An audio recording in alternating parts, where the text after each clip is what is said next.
Avant de commencer, reçois mes 20 paragraphes sur les références littéraires de cette vidéo. Ce sont des paragraphes prêts à l'emploi pour la dissertation de culture générale en prépa HEC. Tu peux les adapter à beaucoup de sujets et ça rend la dissertation bien plus facile. De quoi gagner des points en gagnant du temps. Pour recevoir mes paragraphes, clique sur le lien en haut à droite de la vidéo ou dans la description, ou bien rends-toi sur 1000idcg.com/20hec2. L'Iliade, Homère. Plutarque, le biographe des grands hommes de l'Antiquité, raconte qu'au IVe siècle avant Jésus-Christ, Alexandre le Grand dormait avec un poignard sous son oreiller. Et à côté du poignard, il y avait l'Iliade d'Homère. Plus précisément, une édition annotée par le précepteur d'Alexandre, Aristote. Si Alexandre le Grand fait de ce livre son manuel de chevet, c'est parce que c'est un véritable manuel d'héroïsme à ses yeux. On ne sait pas précisément comment le texte de l'Iliade est né. On pense qu'il a pris forme au 8e siècle avant notre ère, en Ionie, sur les côtes de l'actuelle Turquie. L'auteur Homère est une énigme. Certains doutent même de son existence. En effet, le texte de l'Iliade est le fruit d'une longue tradition orale. Des générations de poètes-chanteurs ont recomposé le récit à chaque performance avant que l'écriture ne le fixe définitivement. Ça donne un poème de plus de 15 000 vers divisé en 24 chants. L'Iliade est le récit de référence sur la guerre de Troie, mais Homère ne raconte pas les 10 ans de la guerre. Il isole 50 jours de la 10e année et il centre son récit sur la colère d'Achille, le champion des Grecs. En fait, il transforme une chronique militaire en un drame humain. Comment résumer l'histoire de ce drame ? Tout part d'une humiliation. Agamemnon, le chef de l'armée grecque, prend à Achille sa captive. Alors Achille se met en grève, entre guillemets. Handicapés, les armées grecques se font dominer par les Troyens, menés par leur champion Hector. Lorsque la situation devient critique, Patrocle, le meilleur ami d'Achille, le supplie d'intervenir. Achille refuse. Pour quand même aider son ami, il lui prête son armure afin qu'il terrifie les Troyens. Patrocle accomplit effectivement des exploits grâce à l'armure. Seulement, il ne respecte pas la consigne que lui avait donnée Achille. Repousser les Troyens sans poursuivre jusqu'à Troie. Étant allé trop loin, Patrocle est tué par Hector, le champion des Troyens, qui lui dérobe l'armure d'Achille. La mort de son meilleur ami brise Achille. Sa rancune contre Agamemnon s'efface, remplacée par un tout-puissant désir de vengeance. Il revient au combat, massacre les Troyens avec une violence qui dépasse les codes de la guerre et finit par tuer Hector. Puis il profane son cadavre en le traînant derrière son char sous les murs de Troie. L'Iliade s'achève sur une scène inattendue. Priam, le vieux roi troyen, prend le risque de traverser les lignes ennemies pendant la nuit. Il entre dans la tente d'Achille et embrasse les mains qui ont tué son fils. Les deux hommes pleurent ensemble. Alors Achille rend le corps d'Hector. C'est sur cette scène de deuil partagé que l'épopée se termine. Quel est l'intérêt intellectuel de cette histoire ? Elle fait tout d'abord réfléchir à la force et à la violence. Simone Weil, la grande philosophe française de la première partie du XXe siècle, a écrit un célèbre essai à ce sujet, L'Iliade ou le poème de la force. Elle y explique que la force transforme celui qu'elle frappe en chose et qu'elle corrompt également celui qui détient la force. Achille en est l'exemple, la colère le rend invincible, puis inhumain. L'Iliade fait aussi réfléchir au sens de la gloire. Elle met en scène une tension que les Grecs nommaient, d'un côté le kléos, la gloire impérissable acquise au combat, de l'autre le nostos, le retour au foyer. Et Achille, lui, a choisi, il ne rentrera pas. Mourir jeune comme Achille, est-ce le moyen de devenir éternel ou bien est-ce une illusion? Plus qu'un monument de l'Antiquité, l'Iliade est le texte fondateur de la littérature occidentale et la matrice du genre de l'épopée, à l'origine un long poème racontant les exploits d'un héros et les origines d'un peuple. D'ailleurs, Virgile, qui se pose en héritier latin d'Homère, s'inspire de l'Iliade pour forger l'identité romaine avec l'Énéide. Platon, lui, veut bannir Homère de la cité idéale parce qu'il estime que ses héros sont dangereux à imiter. Aujourd'hui encore, l'Iliade est une référence sur les thèmes de la guerre et de la violence. Le Tartuffe, Molière. Le 5 février 1669, la première de cette pièce rapporte au Palais Royal, alors la salle la plus prestigieuse de France, l'une de ses meilleures recettes jamais enregistrées. C'est la controverse qui fait vendre.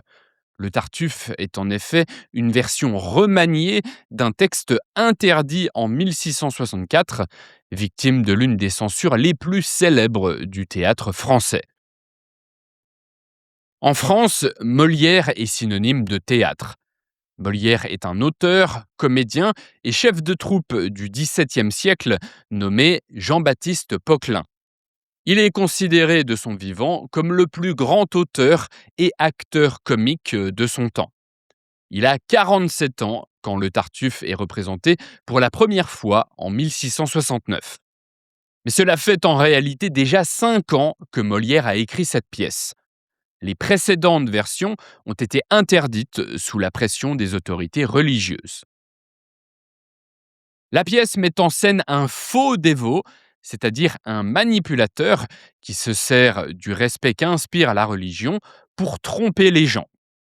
Le nom Tartuffe est inventé par Molière à partir de l'italien tartufo, qui signifie truffe, puis au sens figuré, trompeur, imposteur. La truffe est un champignon qui vit entièrement dissimulé dans le sol. Enfin, sur le plan technique, le Tartuffe est une comédie en 5 actes. Et comme le veut la tradition du théâtre classique français, la pièce est écrite en alexandrin, des vers de 12 syllabes. Je vous résume l'intrigue. Orgon, le père de famille, est fasciné par Tartuffe. Il voit en lui un modèle de piété et de vertu. Il l'a même installé chez lui, tel un membre de la famille. Mais les autres membres voient bien que Tartuffe est hypocrite. Le père de famille, lui, reste aveugle. La situation devient problématique quand Orgon décide de marier sa fille Marianne à Tartuffe. Marianne aime un autre homme. Quant à Tartuffe, il lorgne la fortune d'Orgon. Il tente même de séduire Elmire, la femme d'Orgon. Plusieurs membres de la famille essaient d'ouvrir les yeux d'Orgon. Le fils d'Ami est maladroit en dénonçant directement Tartuffe. C'est Elmire, la femme d'Orgon, qui va réussir à dévoiler l'hypocrisie de Tartuffe. Elle demande à son mari de se cacher sous la table. Dissimulé ainsi, il entend Tartuffe faire des avances à son épouse. Alors Orgon prend enfin conscience de l'hypocrisie de Tartuffe. Seulement, il a déjà signé un acte donnant tous ses biens à Tartuffe. Ce dernier fait même appel à la justice pour forcer l'exécution de l'acte. Tout semble perdu. Mais, coup de théâtre, un officier du roi vient arrêter Tartuffe. La pièce se termine sur un retour à l'ordre. Plutôt que d'être donnée en mariage à Tartuffe, Marianne, la fille d'Orgon, peut épouser l'homme qu'elle aime. Tartuffe, lui, est puni. Et sa victime, Orgon, reconnaît qu'il a été manipulé. La scène emblématique de la pièce est la scène 5 de l'acte 4. Lors de la scène précédente, Elmire a convaincu son époux de se cacher sous la table. Et dans cette scène 5 de l'acte 4, connue sous le nom de scène de la table, l'épouse feint de répondre aux avances de Tartuffe. Le faux dévot se croit seul avec la femme et se lâche. Il oublie sa façade de piété, exprime ses désirs et trahit sans filtre ses véritables intentions. C'est donc le moment où l'intrigue bascule, l'illusion d'Orgon, la victime, se dissipe, et par conséquent, l'emprise du manipulateur se dissipe elle aussi. La plus célèbre réplique du Tartuffe est dite avant la scène de la table, à la scène 2 de l'acte 3. Tartuffe s'adresse à la suivante de la fille d'Orgon et lui dit « Couvrez ce sein que je ne saurais voir. Par de pareils objets, les âmes sont blessées, et cela fait venir de coupables pensées. » Cette courte tirade symbolise l'hypocrisie morale, car elle révèle que Tartuffe est obsédé par ce qu'il prétend condamner. Comment expliquer l'importance culturelle de cette pièce ? Elle marque l'histoire du théâtre parce qu'elle est une comédie qui porte une critique sociale profonde. Molière mêle habilement le comique et le sérieux. Mais c'est plus fondamentalement le sujet de la pièce qui explique son importance culturelle. Le Tartuffe est sans doute l'œuvre littéraire emblématique de l'hypocrisie morale. Le personnage est devenu l'archétype du manipulateur qui tient des discours moraux pour parvenir à ses fins. Et du coup, le mot Tartuffe est entré dans la langue courante. C'est un nom commun synonyme d'hypocrite. Phèdre, Racine. Lorsque cette pièce est jouée en janvier 1677, une autre pièce sur le même sujet est jouée presque simultanément. Ce n'est pas une coïncidence. Les adversaires de Racine ont commandé la pièce concurrente à Nicolas Pradon afin de diviser le public. Ça marche au début, mais c'est finalement le Phèdre de Racine qui s'impose comme un chef-d'œuvre. Jean Racine est un dramaturge du XVIIe siècle. Né dans une famille de la petite bourgeoisie et orphelin très tôt, il reçoit sa formation littéraire à Port-Royal, le célèbre couvent janséniste dont est proche le philosophe Pascal.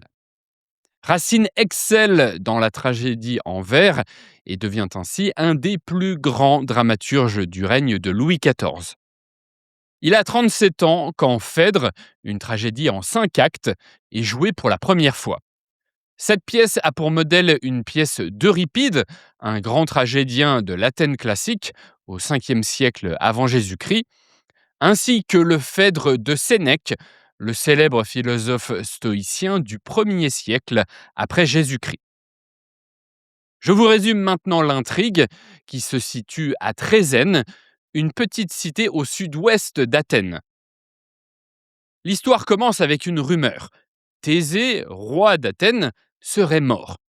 Son fils Hippolyte veut alors partir pour le retrouver, mais aussi pour vivre un amour interdit avec Aricie, qui descend d'un clan ennemi de Thésée. Un autre problème pèse sur la famille royale. Phèdre, la belle-mère d'Hippolyte, est amoureuse de lui. Elle résiste, mais elle est consumée par la passion. Alors, quand elle croit Thésée, son mari, mort, tout semble possible.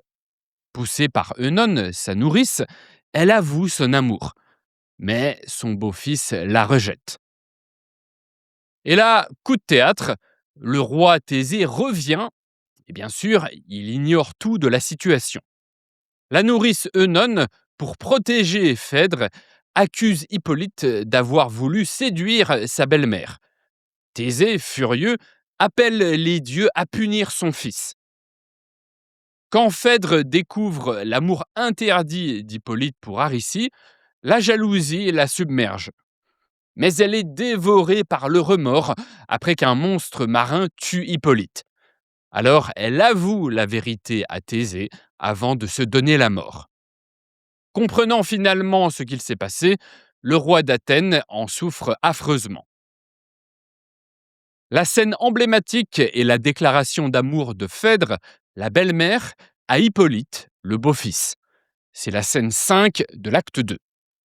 C'est le moment où la passion coupable et honteuse que Phèdre tente de refouler éclate au grand jour. Cette scène concentre les grands thèmes de la pièce, le poids du destin, la violence des passions, le vertige et la honte de l'interdit. Elle illustre aussi le style de Racine qui exprime la tension du drame par le dialogue. Les répliques les plus célèbres de la pièce sont dans la scène 3 de l'acte 1, lorsque Phèdre révèle sa passion à sa nourrice et confidente Œnone.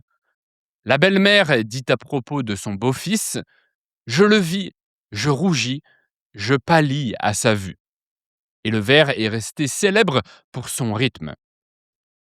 Phèdre dit également dans la même tirade : « C'est Vénus tout entière à sa proie attachée. » Cette métaphore signifie que Phèdre est la victime d'une passion dévorante inspirée par Vénus, la déesse de l'amour. Comment expliquer l'importance culturelle de cette pièce ? C'est l'une des plus grandes tragédies du théâtre français. Elle incarne également l'idéal du théâtre classique sous Louis XIV. Le respect des 3 règles d'unité du théâtre classique, action, temps et lieu, la clarté de la langue, de l'intrigue et des thèmes, et la noblesse des personnages, du sujet et du style. Sur le plan des idées, le Phèdre de Racine symbolise la force destructrice de la passion. Lettre persane Montesquieu. En 1721, un livre est publié anonymement à Amsterdam, à 500 km au nord de Paris. Ce livre se moque du roi, du pape et des juges. Les exemplaires se vendent comme des petits pains et circulent sous le manteau. L'auteur est un magistrat bordelais, respecté, bien en cour. Bref, il a tout à perdre. Montesquieu est le moins connu des 4 stars des Lumières françaises, Voltaire, Rousseau, Diderot et lui. En 1721, il a 32 ans. Il écrit dans une France qui vient de perdre Louis XIV, dit le roi Soleil. La Régence, la période de transition avant la majorité du prochain roi, cette période ouvre une parenthèse de liberté après des décennies d'absolutisme. C'est aussi l'époque du système de l'eau qui vise à liquider la dette laissée par Louis XIV. Mais l'expérience financière se révèle délirante. Le papier remplace l'or, des laquais deviennent millionnaires et de vieilles familles nobles sont ruinées du jour au lendemain. Ce contexte de vertige inspire directement Montesquieu. Les Lettres persanes sont un roman épistolaire. L'histoire se raconte entièrement par des lettres échangées entre plusieurs personnages. Le coup de génie de Montesquieu, c'est de recourir à un regard spécial, celui d'un étranger qui décrit la France littéralement sans en connaître les codes. Le roman suit 2 voyageurs persans, Ouzbek et Rika, qui rejoignent Paris. Ouzbek présente son départ comme une quête de sagesse. C'est aussi, avoue-t-il, une fuite, car il craint les intrigues de la cour du roi de Perse. Les premières lettres posent la question centrale du livre. Ouzbek raconte l'histoire des troglodytes. C'est un peuple qui s'extermine par égoïsme, puis renaît grâce à la vertu, définie comme le sens de l'intérêt commun. Mais l'utopie des troglodytes s'effondre le jour où ce peuple, lassé de l'effort moral, réclame un roi. Dans cette fable s'esquisse déjà toute la philosophie politique de Montesquieu. À Paris, Rica observe la ville avec le regard neuf de l'étranger. Il décrit le pape comme une vieille idole qu'on encense par habitude, le roi comme un grand magicien qui persuade ses sujets que du papier vaut de l'or, ce qui est une référence au système de l'eau. Le décalage créé par le regard étranger est dévastateur. En feignant de ne pas comprendre, l'observateur persan force le lecteur à voir l'absurdité de ce qu'il tient pour normal. Pendant le voyage à Paris, le désordre grandit dans le palais d'Ouzbek en Perse. En son absence, ces femmes se révoltent et les eunuques perdent le contrôle. Ouzbek envoie alors des ordres de plus en plus violents. Le roman s'achève sur la lettre de Roxane, sa favorite. Elle lui révèle qu'elle l'a trompé, qu'elle s'est empoisonnée et qu'elle mourra libre. Quel est l'intérêt intellectuel de ce roman ? Il nous fait comprendre la relativité des normes. Montesquieu montre que nos lois, nos coutumes et nos croyances ne sont pas naturelles. Elles sont liées à notre culture et elles sont le produit de notre histoire. Or, cette perspective désacralise le pouvoir. Les institutions et l'ordre social apparaissent comme une construction humaine. Cela autorise à les juger et éventuellement les réformer. Les lettres persanes n'inventent pas le procédé du regard étranger, mais elles le popularisent comme outil philosophique critique. Voltaire, notamment, reprendra le procédé. Ce roman est également important dans la mesure où Montesquieu y forge les intuitions qu'il développera dans son chef-d'œuvre de philosophie politique de l'esprit des lois. La critique du despotisme, la relativité des systèmes politiques et la recherche des conditions de la liberté. Les Confessions, Rousseau. Je forme une entreprise qui n'eut jamais d'exemple et dont l'exécution n'aura point d'imitateur. Je veux montrer à mes semblables un homme dans toute la vérité de la nature, et cet homme, ce sera moi. Ce sont les 2 premières phrases de ce livre. Rousseau promet une authenticité absolue, et il est certain qu'il est le seul à en être capable. Ce ton s'explique par le contexte de la rédaction. Rousseau, qui est dans la cinquantaine, est persécuté de toutes parts, ce qui le rend paranoïaque. Ses derniers chefs-d'œuvre, l'Émile et du contrat social, ont été condamnés et brûlés. Menacé d'arrestation, il fuit la France, errant entre la Suisse et l'Angleterre. Peu après, Voltaire révèle dans un pamphlet anonyme que Rousseau a abandonné ses 5 enfants. Alors Rousseau entreprend l'écriture de ses confessions pour défendre sa réputation. Elles seront publiées après sa mort. Ces confessions rassemblent 12 livres en 2 parties. La première partie raconte l'enfance et la jeunesse de Rousseau. La seconde, la célébrité et l'exil. Cette division reflète la fracture dans l'existence de Rousseau. Son écriture procède par surgissement de mémoire affective plutôt que par récit linéaire. Une sensation, une honte, un plaisir suffisent à faire remonter toute une époque. Quant au style, il oscille entre la confession intime et la plaidoirie. Rousseau écrit à la fois pour se souvenir et pour se défendre. Le récit s'ouvre sur l'enfance de Rousseau à Genève. Elle a été marquée par 2 scènes fondatrices. D'abord, une fessée administrée par mademoiselle Lambertier. Rousseau a 8 ans et cette punition déclenche un éveil précoce de la sexualité. Mais une sexualité masochiste, semble-t-il. Seconde scène fondatrice, l'épisode du peigne cassé. Injustement accusé, Rousseau découvre l'injustice sociale. Le récit se poursuit avec l'errance de Rousseau. À 16 ans, il fuit Genève. À Turin, il vole un vieux ruban rose et accuse à sa place une servante innocente, Marion. Ce mensonge engendre un remords qui le torture. Sa vie prend ensuite un tournant auprès d'une veuve de Savoie, Madame de Warens. Elle joue le rôle de la mère qu'il n'a jamais eue. Il l'appelle d'ailleurs maman, puis elle devient sa maîtresse.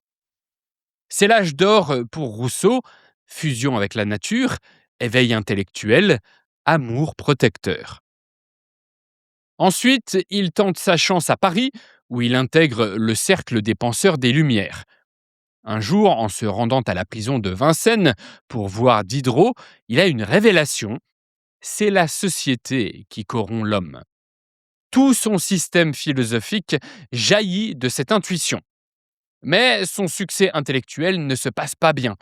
Ses œuvres sont condamnées, ce qui l'oblige à fuir. Rousseau exprime un sentiment de persécution généralisée à la fin des Confessions. Le thème central de ce chef-d'œuvre, c'est la vérité du sujet. Pour Rousseau, la vérité d'un homme, ce ne sont pas ses actes, mais son intention. Si Rousseau reconnaît ses fautes, il refuse la corruption morale qu'on pourrait leur associer. Le fameux épisode du ruban volé est l'exemple emblématique. Rousseau commet deux fautes graves du point de vue de la morale classique. Il vole et il accuse une innocente. Mais ce qui compte pour le juger, ce n'est pas le geste lui-même, mais ce qu'il se passe dans son âme au moment de l'acte. Or, le jeune Rousseau n'a pas volé par méchanceté, il a accusé par peur, non par cruauté. Et ensuite, il en a éprouvé un remords sincère et durable. Deux autres idées sont importantes quand on analyse les confessions. Il y a l'idée de la transparence. Peut-on dire la vérité sur soi-même comme Rousseau prétend le faire ? En pratique, plus il écrit pour se dévoiler, plus il use d'artifices rhétoriques. La transparence absolue paraît donc impossible. Elle relèverait plutôt de la mise en scène. Autre idée importante, la société comme machine à corrompre. En fait, les confessions appliquent la critique de la civilisation de Rousseau à sa propre biographie. Les confessions représentent le véritable acte de naissance de l'autobiographie moderne dans l'histoire de la littérature. L'éthique classique de l'éloignement vis-à-vis du moi, c'est-à-dire qu'il faut éviter de parler de soi, symbolisée par la formule de Pascal selon laquelle le moi est haïssable, cette éthique s'opposait à un projet comme celui des confessions. Mais Rousseau renverse cette éthique classique.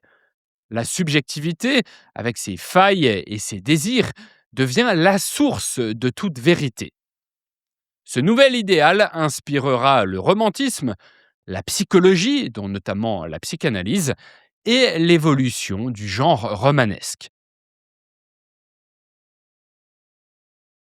Frankenstein ou le Prométhée moderne, Shelley. Le film Frankenstein de James Whale, qui date de 1931, est célèbre parce qu'il a défini l'image du monstre dans la culture populaire. C'est un homme à la peau verdâtre, avec des cicatrices, et qui ne parle pratiquement pas. Le réalisateur voulait montrer un être primitif, dominé par ses sensations. Mais ce monstre n'est pas celui du roman. Celui de Mary Shelley est un autodidacte qui cite Milton, le grand poète anglais du XVIIe siècle, qui raisonne avec rigueur et qui formule une critique lucide de la condition humaine. Mary Shelley est une femme de lettres britannique de la première partie du XIXe siècle. Elle est la fille de deux figures radicales de la pensée britannique, un philosophe précurseur de l'anarchisme et une pionnière du féminisme. On retrouve leur sensibilité philosophique dans le roman. Mary Shelley l'écrit à seulement 19 ans, en Suisse, alors qu'elle est confinée à cause d'une anomalie climatique provoquée par l'éruption d'un volcan.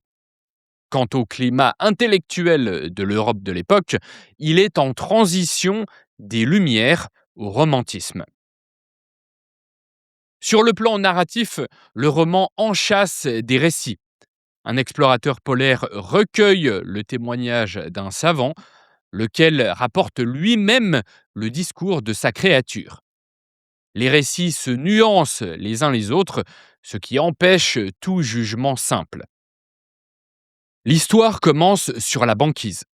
Le capitaine Walton, en route vers le pôle Nord, recueille un homme à l'agonie, Victor Frankenstein. Celui-ci lui raconte sa chute. Victor est un jeune savant genevois, brillant et obsessionnel. À l'université d'Ingolstadt, au sud de l'Allemagne actuelle, il abandonne l'alchimie pour la chimie moderne et se fixe un objectif démesuré, percer le secret de la vie. Après des mois de dissection et de profanation de sépultures pour récupérer des cadavres, il y parvient. Mais au moment précis où la créature ouvre les yeux, Victor est frappé d'horreur. Alors, il fuit. Il abandonne sa création à peine née, sans nom, sans famille, sans secours. La créature apprend seule. Elle observe en secret une famille de paysans. Elle assimile le langage, la lecture, les émotions humaines. Elle découvre 3 livres qui structurent sa conscience: les vies parallèles de Plutarque, les souffrances du jeune Werther de Goethe et le paradis perdu de Milton, le poète que j'ai déjà mentionné. En particulier, la créature interprète sa propre tragédie à travers l'œuvre de Milton. Alors qu'elle devrait être un Adam aimé de son créateur, elle est un Satan rejeté. Lorsqu'elle tente de se présenter à des humains, son apparence provoque la terreur. Elle est chassée. Ce rejet la fait basculer dans la violence. Elle assassine le jeune frère de Victor, puis exige une compagne. Victor commence à la fabriquer, puis détruit son ébauche par peur. La créature répond en tuant l'ami de Victor, puis sa fiancée, le soir de leurs noces. Victor part à sa poursuite jusqu'au pôle. Il meurt d'épuisement sur le navire de Walton, l'explorateur polaire qui a recueilli son histoire. La créature surgit, pleure son créateur et disparaît dans les glaces pour mourir seule. Le problème philosophique du roman est le suivant. Que doit-on à ce que l'on crée ? Grâce à sa compétence scientifique, Victor est capable de fabriquer la vie. En revanche, il est incapable d'en assumer la responsabilité morale. C'est ça qui est à l'origine de la catastrophe.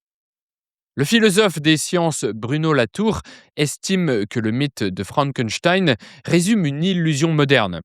Croire qu'on peut créer quelque chose, puis s'en dissocier. Le péché de Frankenstein n'est pas d'avoir créé un monstre, c'est de l'avoir abandonné. Quant à la créature, son destin illustre la vision de l'homme de Rousseau. Elle naît bonne et c'est le rejet social qui la rend violente. La monstruosité serait donc une construction et non pas une donnée biologique. Dans l'histoire de la littérature, ce roman passe pour le premier roman de science-fiction moderne. En effet, l'événement central, et l'horreur qui en découle, ne relèvent pas du surnaturel, mais de la science.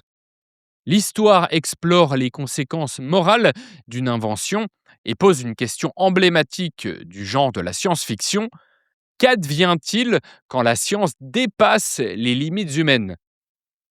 Plus de 2 siècles après sa parution, Frankenstein ou le Prométhée moderne est toujours le mythe de référence pour penser des innovations de rupture qui paraissent dangereuses, comme la génétique ou l'intelligence artificielle. Le Père Goriot, Balzac. Ce livre passe pour un des plus grands romans de tous les temps, mais il a été écrit en seulement 40 jours. À en croire la biographie de Balzac par Stefan Zweig, les cafés bien forts et la pression des huissiers permettaient au romancier français de rester assis 16 heures par jour. Personnellement, j'ai un petit doute sur la véracité de cette anecdote, mais le résultat est là. Le Père Goriot a été produit très rapidement. À sa parution en 1835, Balzac a 36 ans. La France vit alors sous la monarchie de Juillet, le régime du roi bourgeois Louis-Philippe, qui incarne l'impression que l'argent a supplanté l'aristocratie. Ce roman, Le Père Goriot, est souvent présenté comme l'acte de naissance de la comédie humaine, le système romanesque de Balzac, avec d'un roman à l'autre des personnages qui réapparaissent et des intrigues qui se prolongent. L'idée derrière le nom la comédie humaine est que les hommes jouent un rôle déterminé par leur milieu social. Le père Goriot entrelace trois intrigues simultanées: le drame d'un père, le père Goriot, ruiné par ses filles, l'initiation d'un jeune ambitieux, Rastignac, et les manœuvres d'un criminel en fuite, Vautrin. Mais tous ces destins sont liés dans le Paris de Balzac et aucun personnage n'échappe aux lois de l'argent. Commençons par le père Goriot. Il a sacrifié toute sa fortune pour ses deux filles, Anastasie et Delphine. Ces deux femmes sont mariées à des hommes riches. Elles ne s'intéressent qu'à leur propre plaisir, réduisant leur père à la pauvreté. Eugène de Rastignac, un jeune homme ambitieux de la province, arrive à Paris pour poursuivre ses études de droit. Le nom propre Rastignac deviendra un nom commun désignant une personne qui veut réussir à tout prix. Rastignac fait la connaissance du père Goriot et découvre l'histoire de ses filles. Il rencontre Vautrin, le criminel en fuite. Manipulateur, Vautrin propose à Rastignac de faire éliminer un héritier afin que l'héritage revienne à une jeune femme que Rastignac peut épouser. Eugène est horrifié et refuse. Le père Goriot meurt abandonné de ses filles et Eugène est tiraillé entre son amour pour Delphine et sa conscience morale.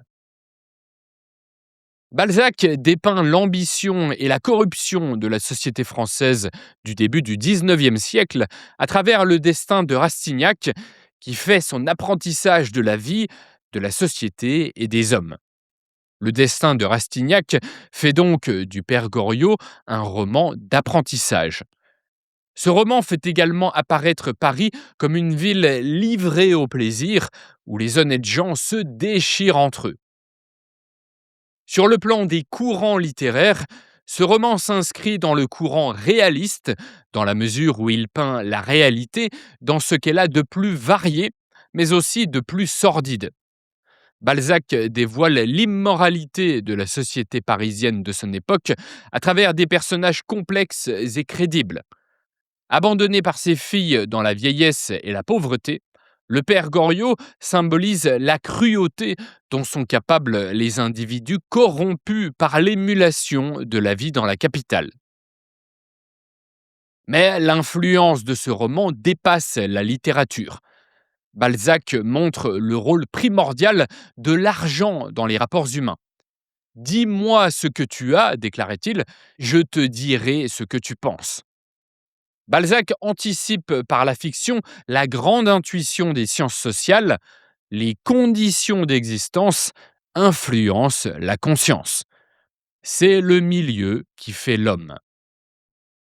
Certains diront, en exagérant, que tout Marx est dans Balzac. D'ailleurs, Marx aimait beaucoup les romans de Balzac. Bourdieu, le grand sociologue français du dernier tiers du XXe siècle, verra dans la comédie humaine une sociologie avant l'heure. Plus récemment, Piketty, le grand économiste français de gauche du XXIe siècle, cite le père Goriot dans son best-seller Le Capital au XXIe siècle. D'après Piketty, ce roman révèle combien l'héritage gouverne les destins sociaux au XIXe siècle. Madame Bovary, Flaubert. Ce roman serait le préféré de Brigitte Macron comme d'Emmanuel Macron. Le président y a d'ailleurs fait une référence lors d'une interview à TF1 un mois avant l'élection présidentielle de 2017. Alors candidat, il repousse une question de la journaliste en évoquant un bovarisme journalistique qu'il définit comme la tendance à se focaliser sur les étapes suivantes au lieu de parler des affaires du moment. Cette expression, inspirée par le roman de Flaubert, fait référence à la propension de l'héroïne à s'échapper de la réalité présente en se projetant dans ses fantasmes. Gustave Flaubert est un grand romancier français du XIXe siècle. Fils d'un chirurgien-chef de Rouen, il grandit à l'hôpital de son père, au contact quotidien de la maladie et de la dissection. Il transportera le regard clinique du médecin dans son écriture. Il travaille Madame Bovary pendant 5 ans dans une retraite quasi monastique dans un hameau de la proche banlieue de Rouen. Il s'inspire, sur le conseil de 2 de ses amis, d'un fait divers récent, l'histoire d'un officier dont la femme, ruinée et infidèle, s'est donné la mort. Le roman suit une trajectoire en 3 parties: l'illusion du mariage, les tentatives d'évasion par l'adultère, puis la chute finale. Le vocabulaire riche et précis de Flaubert décrit les personnages et les scènes de manière détaillée. Mais la vraie révolution, sur le plan du style, est ailleurs. Flaubert efface le narrateur, il ne juge pas, il ne commente pas. Il glisse dans la tête de ses personnages sans prévenir et raconte leurs pensées sans guillemets. On appelle cette technique le discours indirect libre. Maintenant, quoi retenir de l'histoire? Emma Rouault est une jeune femme qui rêve de la vie passionnante et romantique qu'elle a découverte dans ses lectures de jeunesse. Elle épouse Charles Bovary, un médecin de province, et malheureusement, elle se sent rapidement déçue par leur vie monotone et sans relief. Emma fait la connaissance de diverses personnalités locales, dont le pharmacien Monsieur Homais, le curé bournisien, le clerc de notaire Léon Dupuis et le libertin Rodolphe Boulanger. Elle sombre dans la dépression et entame des liaisons avec le libertin et le notaire, mais ces relations se révèlent décevantes. Emma s'était endettée pour ses achats compulsifs de vêtements et d'objets luxueux et pour financer ses relations extra-conjugales. Un jour, le marchand qui lui a prêté de l'argent exige d'être remboursé. Incapable de payer ses dettes et désespérée, Emma se suicide. Son mari meurt de chagrin. Berthe, leur fille, est confiée à une tante et envoyée travailler dans une filature de coton. Madame Bovary fait de Flaubert le plus grand auteur du dernier tiers du XIXe siècle parce qu'il lance la nouvelle orientation littéraire à laquelle vont se rallier ses contemporains. Pour faire simple, son roman symbolise le passage du romantisme au réalisme. Flaubert avait auparavant écrit un roman dans le style lyrique propre au romantisme, mais ses amis lui avaient conseillé de le jeter au feu parce que le romantisme était passé de mode. Les lecteurs voulaient désormais qu'on les intéresse à la réalité contemporaine. Flaubert a suivi le conseil de ses amis à contre-cœur parce qu'il vomit la bourgeoisie. Il met donc en évidence dans Madame Bovary la vulgarité de la bourgeoisie de province, la bassesse de son pragmatisme. Cela fait de son roman une des plus célèbres critiques du mode de vie bourgeois dans la littérature mondiale. Mais l'idée plus profonde qui ressort du destin d'Emma Bovary, ce sont les ravages du bovarisme évoqué par Emmanuel Macron, c'est-à-dire le désir que l'existence quotidienne ressemble à ce qu'on lit dans les romans. Flaubert prend ainsi position sur la très vieille et très importante question de l'influence de la fiction sur la réalité. Si son héroïne est malheureuse, c'est parce que les romans qu'elle a lus dans sa jeunesse ont fait naître chez elle des attentes irréalistes. Crime et châtiment, Dostoïevski. Je me souviens d'un épisode de podcast, une discussion entre 2 jeunes profs de russe. Ils parlent de leurs villes respectives, Saint-Pétersbourg et Barcelone. À un moment, la prof établie à Barcelone commente le climat déprimant de Saint-Pétersbourg en disant: c'est une ville qui donne envie de tuer une vieille dame. C'est une référence à ce roman, Crime et châtiment, de Dostoïevski. Il a tant imprégné l'imaginaire national russe qu'il est une référence ordinaire dans la conversation de deux jeunes Russes des années 2020. Dostoïevski est un romancier russe du 19e siècle et probablement le plus grand à égalité avec son contemporain Tolstoï. Il a 45 ans lorsque ce roman, Crime et Châtiment, fait de lui un écrivain star comparé aux plus grands noms de la littérature russe. La matière philosophique du livre, Dostoïevski la tire notamment de son expérience au bagne sibérien, où il a passé 4 ans parmi des criminels de droit commun. Le roman est construit comme un huis clos psychologique. L'action se déroule en quelques jours, dans une chaleur étouffante, au rythme d'un délire fiévreux. Chaque personnage incarne une vision du monde autonome, si bien que personne ne parle pour l'auteur. La vérité émerge de la confrontation des différentes voix. Maintenant, je vous résume rapidement l'histoire. Raskolnikov, un jeune homme pauvre de Saint-Pétersbourg, est tourmenté par une idée fixe. Certains individus extraordinaires peuvent se libérer de la morale pour le bien supérieur de la société. Se persuadant qu'il appartient à cette élite, Raskolnikov assassine une vieille usurière cynique. Il vole ses biens, puis il tue également la demi-sœur de la victime lorsqu'elle découvre le corps de celle-ci. Le fait que Raskolnikov soit un ancien étudiant, il a interrompu ses études faute d'argent, cela déplaît aux étudiants russes de l'époque qui ont l'impression d'être dépeints comme des criminels en puissance. Je reviens à l'histoire. Rongé par la culpabilité, Raskolnikov joue un jeu dangereux avec le commissaire en charge de trouver le meurtrier. Leur rapport et l'avancée progressive de l'enquête seront un des ingrédients du succès immédiat du livre, plus que les qualités profondes qui en feront un chef-d'œuvre de la littérature mondiale d'ailleurs. Alors que l'enquête avance, Raskolnikov rencontre une famille en difficulté dont la fille Sonia est une jeune prostituée. Les jeunes femmes réduites à la prostitution pour survivre sont un aspect dérangeant de la misère des grandes villes que Dostoïevski met en évidence dans ce roman. Cette jeune prostituée, Sonia, devient un soutien émotionnel pour Raskolnikov. Elle l'encourage à trouver le réconfort dans la foi et à se confesser. L'intrigue avance lorsqu'un homme possédant des informations sur le crime de Raskolnikov tente de manipuler la situation à son avantage. Mais ce potentiel délateur finit par se suicider. Cet événement accentue la pression sur Raskolnikov. Poussé par Sonia, Raskolnikov se rend finalement à la police. Il est condamné à l'exil en Sibérie.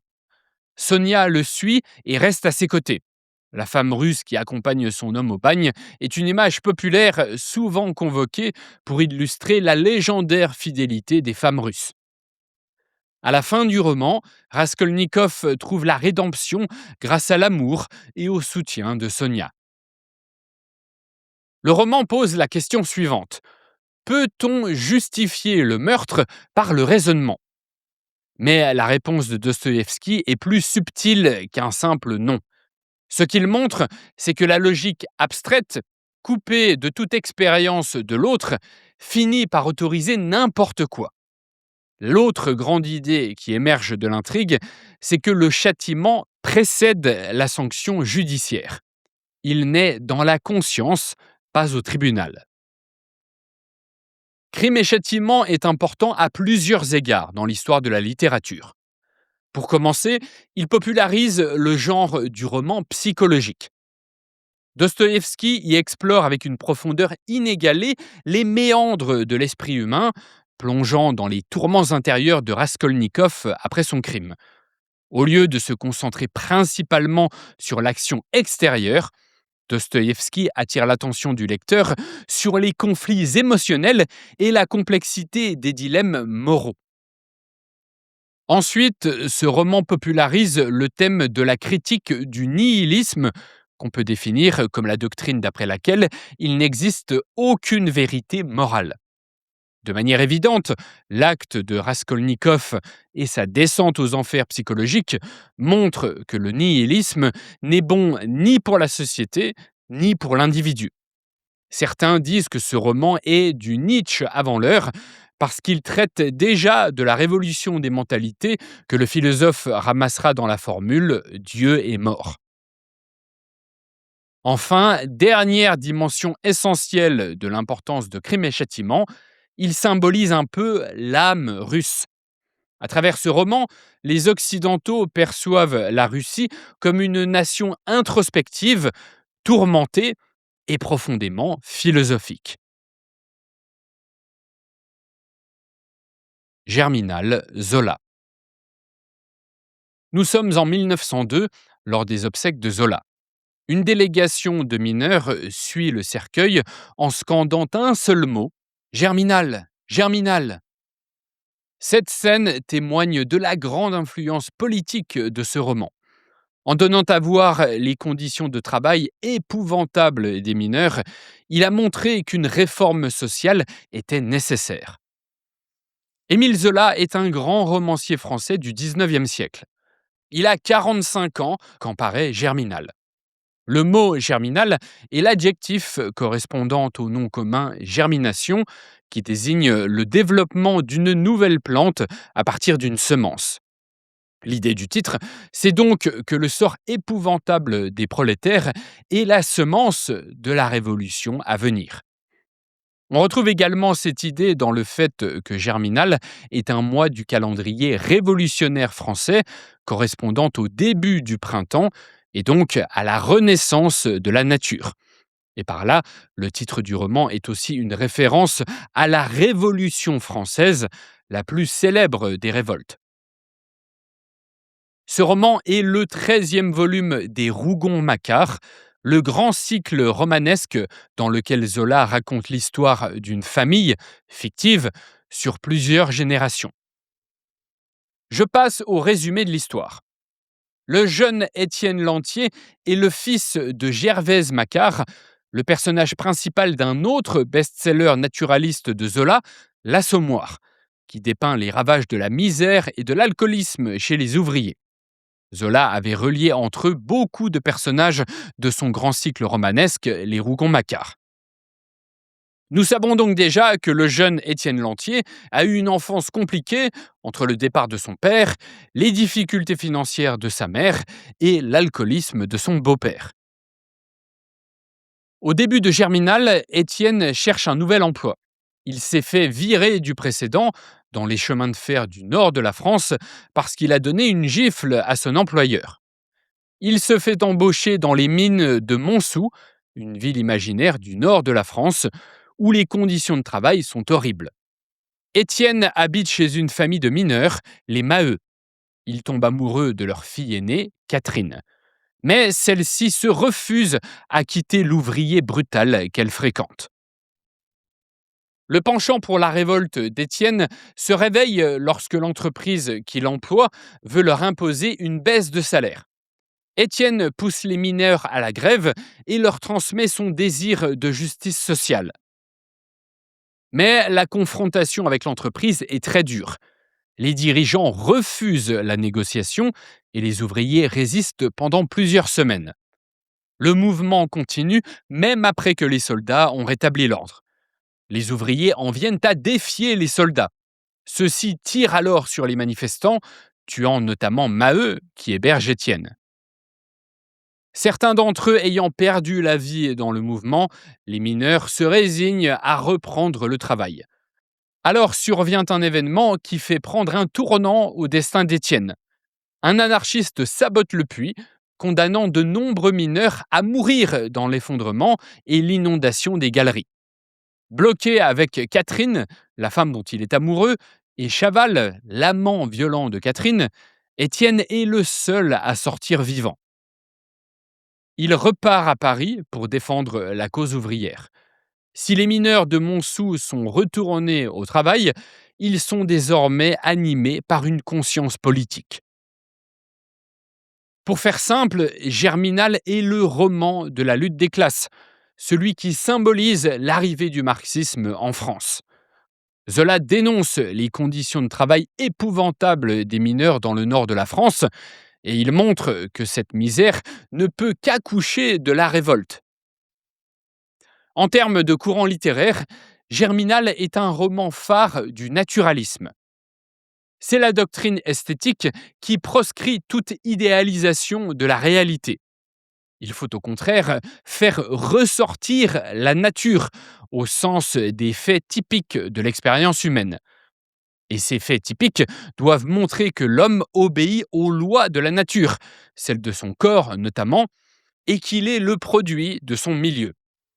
Par exemple, qu'une adolescente, c'est une scène de Germinal, qu'une adolescente s'accouple rapidement derrière un buisson comme une bête, cela s'explique à la fois par son instinct de reproduction et par le dénuement dans lequel vivent les prolétaires. Dénuement qui résulte ultimement de forces économiques et sociales. La comparaison des mineurs à des animaux est récurrente dans ce roman, et elle exprime le point de vue des bourgeois. La portée de Germinal dépasse la littérature et la France. Les nombreuses traductions lui ont permis d'être lu dans le monde entier. C'est un classique de la littérature mondiale. Et puis c'est aussi une œuvre politique. Plutôt que d'inciter à la révolte, ce roman a au contraire fait prendre conscience aux élites françaises de la nécessité d'améliorer le sort des ouvriers, soit par humanité, soit pour éviter la révolution. Avant de continuer, reçois mes 20 paragraphes sur les références littéraires de cette vidéo. Ce sont des paragraphes prêts à l'emploi pour la dissertation de culture générale en prépa HEC. Tu peux les adapter à beaucoup de sujets et ça rend la dissertation bien plus facile. De quoi gagner des points en gagnant du temps. Pour recevoir mes paragraphes, clique sur le lien en haut à droite de la vidéo ou dans la description, ou bien rends-toi sur 1000idcg.com/20hec2. La mort d'Ivan Ilitch Tolstoï. Cette nouvelle a été lue par le grand philosophe allemand Heidegger et commentée par le grand romancier Nabokov, l'auteur de Lolita. Elle a même été enseignée dans les facultés de médecine. Elle raconte pourtant une histoire banale, la mort d'un fonctionnaire russe ordinaire. Mais si cette histoire obsède, c'est parce que Tolstoï en fait la parabole d'une question qui concerne chaque être humain. Est-ce que je vis vraiment ou bien est-ce que je fais semblant? Léon Tolstoï est un romancier russe du 19e siècle et probablement le plus grand romancier russe, à égalité avec son contemporain Dostoïevski. Il a 58 ans quand il écrit La mort d'Ivan Ilitch. À ce moment, il a déjà publié ses chefs-d'œuvre comme Guerre et paix et Anna Karénine. Donc il est au sommet de sa gloire. Mais sa vie a pris un tournant religieux et spirituel. Plus précisément, il transpose dans cette nouvelle une expérience personnelle intense survenue près de 20 ans plus tôt. Il a vécu une crise d'angoisse extrême lors d'une nuit dans une auberge. L'imminence de la mort lui a semblé vider sa vie de tout sens. La mort d'Ivan Ilitch est divisée en 12 chapitres. Elle est construite à partir d'une audace narrative. L'histoire commence après la mort d'Ivan Ilitch. Le récit remonte donc le fil de sa vie depuis les funérailles. Il n'y a donc aucun suspense biologique, ce qui déplace l'intérêt sur les questions existentielles. Ce qui compte, ce n'est pas comment Ivan meurt, mais ce que sa mort révèle. Passons au résumé de l'intrigue.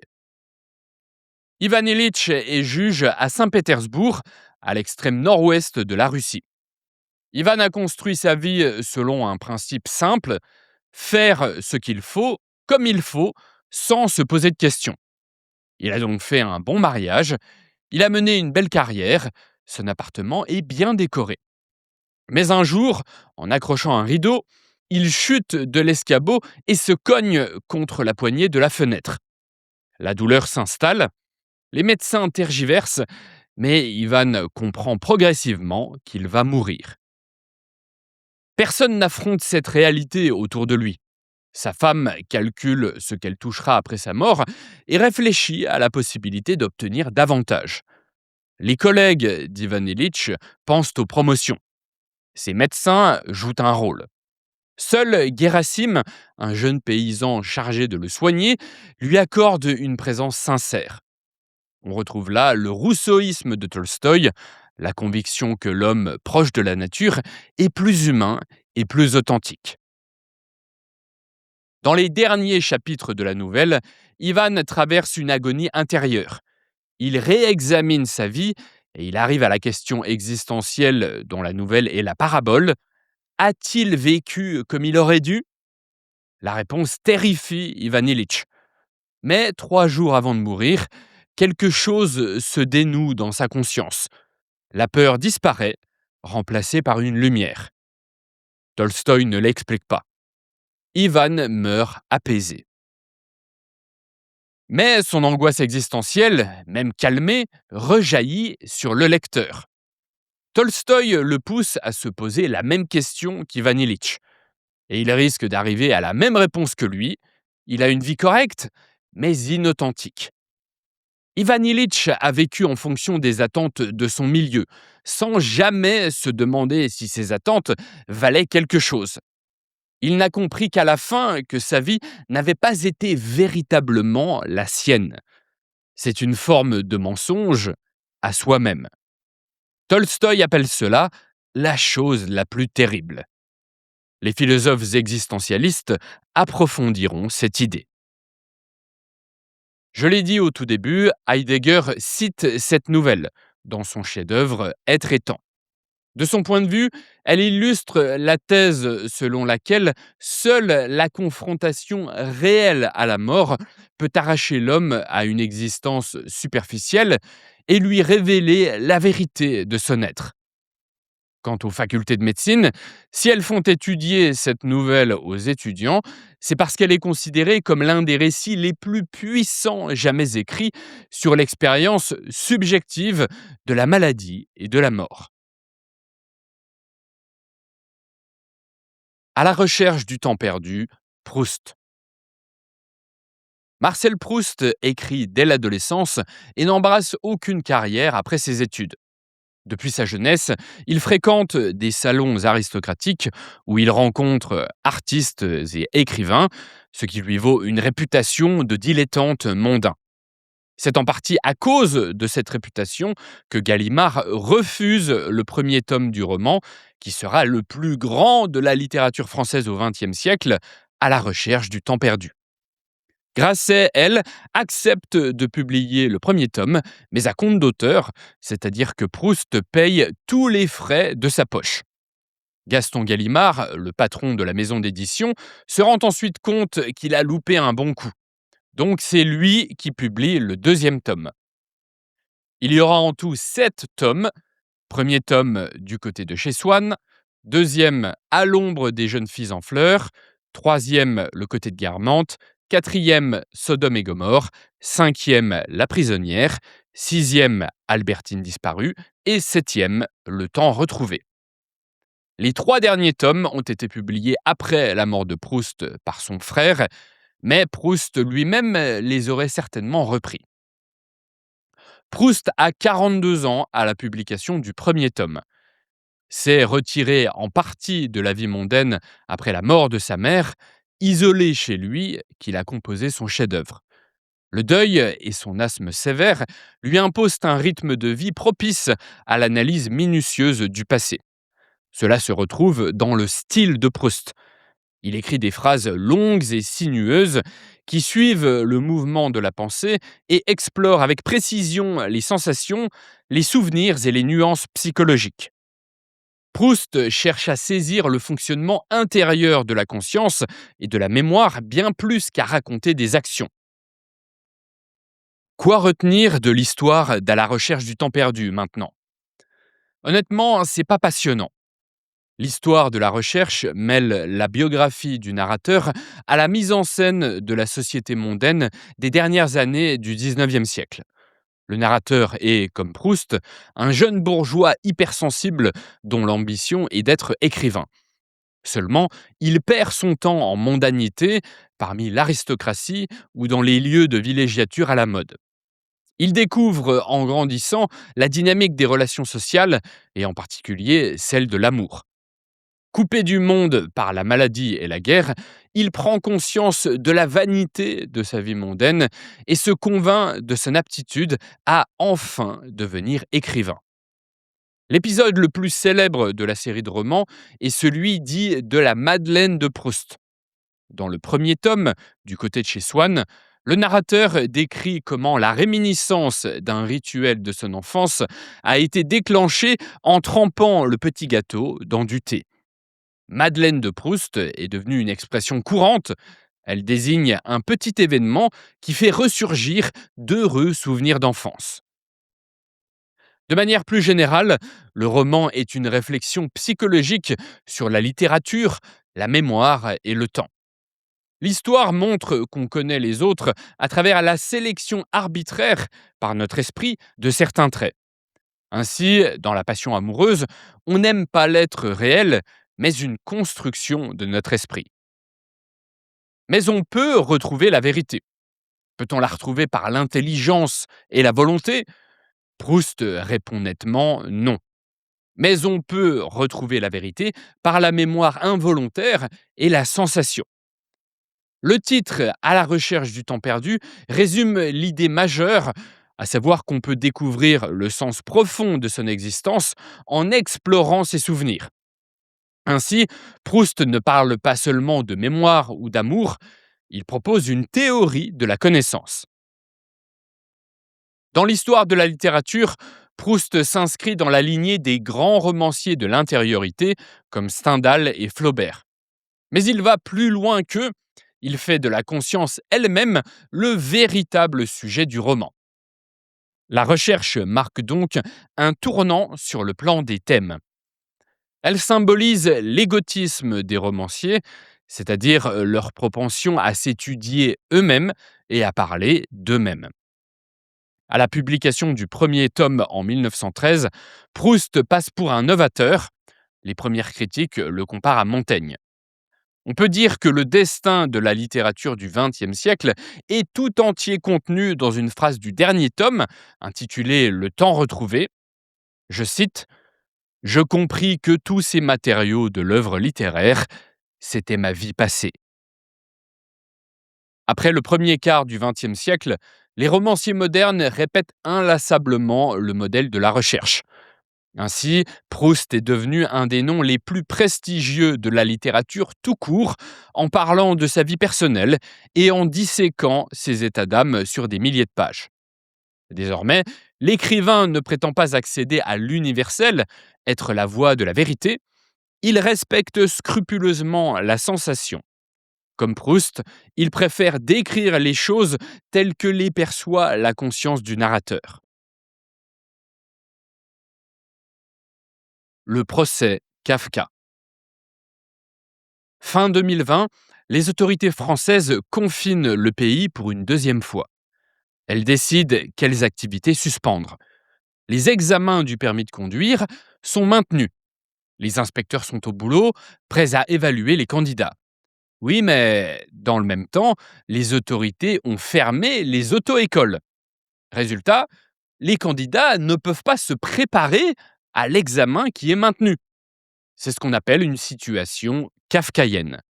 L'adjectif est revenu à la mode pour qualifier les dérives de l'administration dans la gestion de la pandémie. Les auto-attestations ou encore certaines règles en matière de distanciation sociale ont nourri le sentiment d'une absurdité bureaucratique. L'adjectif kafkaïen vient principalement de ce roman, Le procès. Il est donc incontournable dans la culture occidentale parce qu'il symbolise l'absurdité de la bureaucratie. C'est certes un thème précis, mais l'administration s'est tellement développée en Occident depuis les Trente Glorieuses, avec l'émergence de ce qu'on appelle l'État-providence, l'administration s'est tellement développée que l'individu occidental ordinaire doit composer avec la bureaucratie, et parfois ses dysfonctionnements, dans son existence quotidienne. Donc, ce roman est bien utile pour comprendre le monde. Franz Kafka est un écrivain austro-hongrois du tournant du XXe siècle. Il a 31 ans quand il rédige ce roman au début de la Première Guerre mondiale. Il travaille alors dans une compagnie d'assurance où il instruit des dossiers d'accidents du travail. Il côtoie quotidiennement la bureaucratie austro-hongroise avec ses formulaires interminables et ses hiérarchies opaques. Cette expérience administrative nourrit le procès. Kafka meurt en 1924 sans avoir achevé ni publié le texte. C'est un ami qui l'édite un an plus tard, contre la volonté expresse de Kafka, qui voulait qu'on brûle ses écrits. Le fait que ce roman soit inachevé et sans véritable structure reflète l'arbitraire de la procédure judiciaire qu'il décrit. Le récit adopte une narration à la troisième personne, mais le lecteur est enfermé dans le point de vue de Joseph K., le protagoniste. Le style de Kafka est volontairement sobre, précis et presque administratif, ce qui rend d'autant plus étranges et oppressantes les situations absurdes décrites. Je résume l'intrigue. Joseph K. est cadre dans une banque. Un matin, il est arrêté. On ne lui dit pas pourquoi. Ce détail, qui est contraire au droit à un procès équitable, sera essentiel dans la postérité du livre. Bien qu'il soit arrêté, Joseph K. n'est pas mis en prison. Il peut continuer sa vie normalement en attendant son procès. Un dimanche, Joseph K. doit se présenter devant le tribunal. Il trouve finalement la salle dans un grenier. Il est en retard. Il essaie de se défendre, mais agace encore plus les juges. Il tente alors de parler aux juges pour comprendre son affaire. Il découvre ensuite les agents qui l'ont arrêté en train d'être fouettés. Il essaie de les aider, en vain. Son oncle lui présente un avocat, Herr Huld. Mais comme Joseph K. a des doutes, il consulte le peintre officiel du tribunal. Selon ce dernier, l'acquittement est peu probable. Joseph K. se rend chez l'avocat afin de le renvoyer. Il y rencontre un autre client, un négociant dénommé Monsieur Bloch. Ce Monsieur Bloch lui donne des conseils alors même qu'il a, lui, tout perdu à cause de son procès qui dure depuis plus de 5 ans et que cette situation le place dans une dépendance extrême par rapport à l'avocat. Ensuite, Joseph K. accompagne un important client devant la cathédrale de la ville. Un prêtre l'interpelle et lui conte ce qu'on appelle la parabole de la loi. Dans cette parabole, un homme est seul à attendre des années devant une porte menant à la loi, et il apprend avant de mourir qu'il ne pourra finalement pas y entrer. Cette parabole signifie que la justice, et plus généralement l'administration, sont des systèmes faits par et pour des initiés, et qu'ils sont impénétrables pour les hommes ordinaires. Le roman finit avec l'exécution de Joseph K. 2 hommes se rendent chez lui la veille de son 31e anniversaire.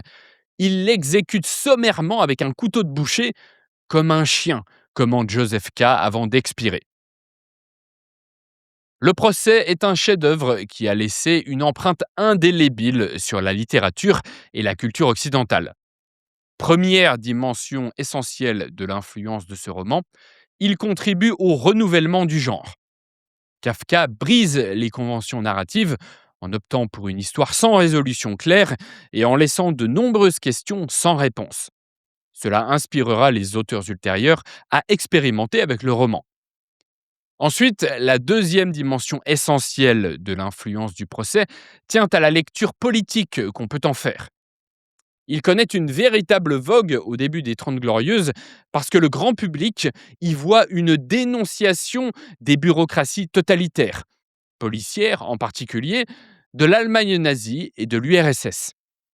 À partir de la fin des Trente Glorieuses, ce roman symbolise plus généralement l'expansion de la bureaucratie. Enfin, la troisième dimension essentielle de l'influence de ce roman tient à la lecture philosophique qu'on peut en faire. Si le procès devient très populaire dans l'après-guerre, c'est parce que le public cultivé voit en Joseph K. un héros existentialiste.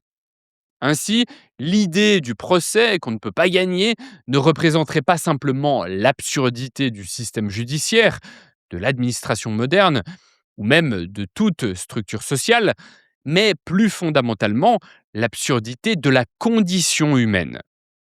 De ce point de vue, le héros de Kafka serait donc un précurseur des héros de Sartre et de Camus. Des souris et des hommes, Steinbeck.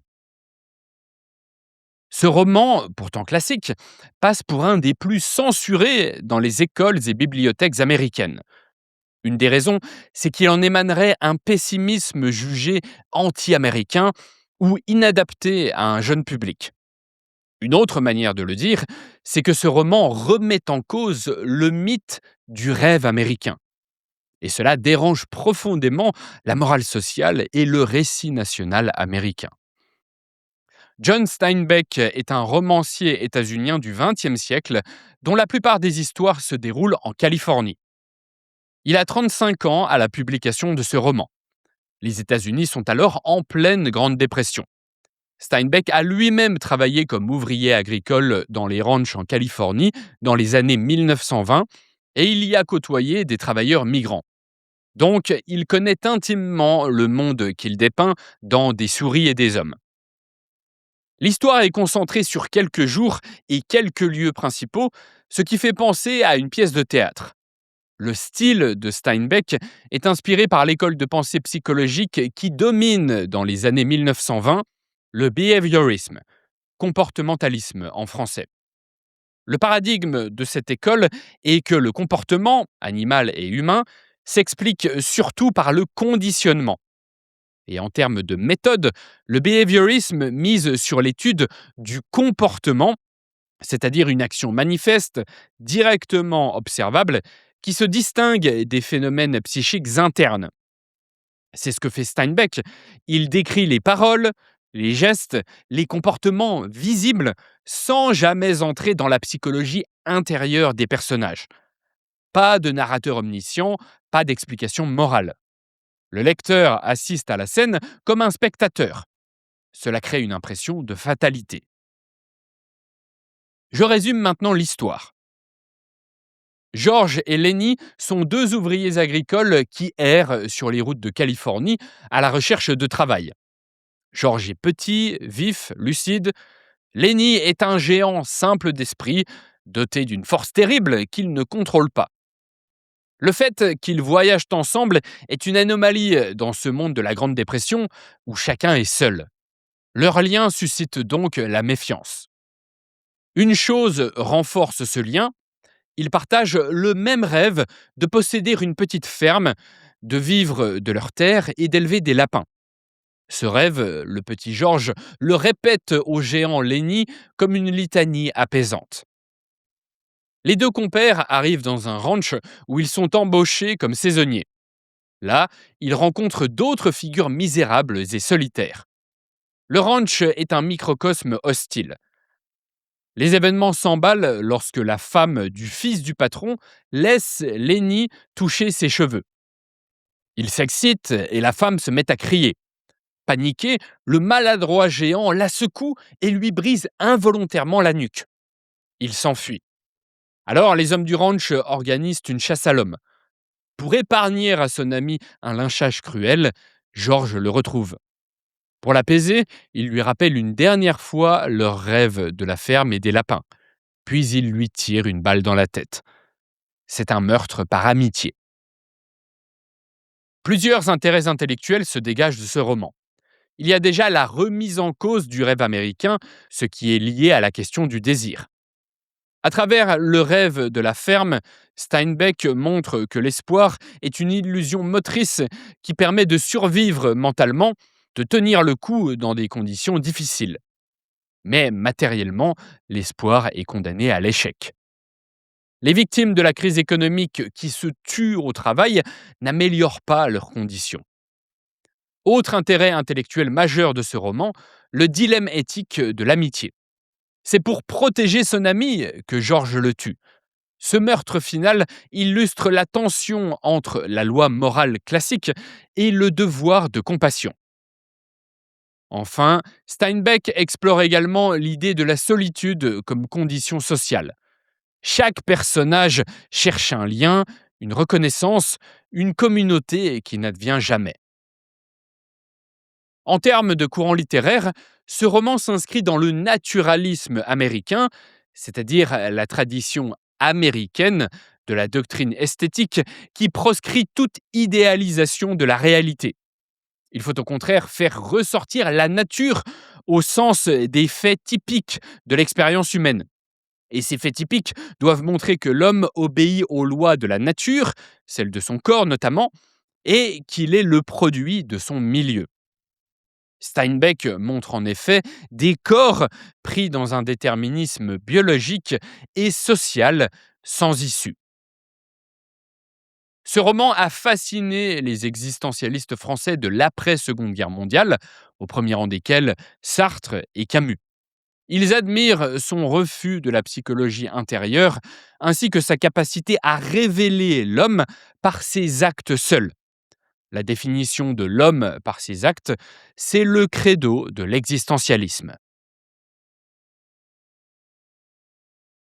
L'étranger, Camus.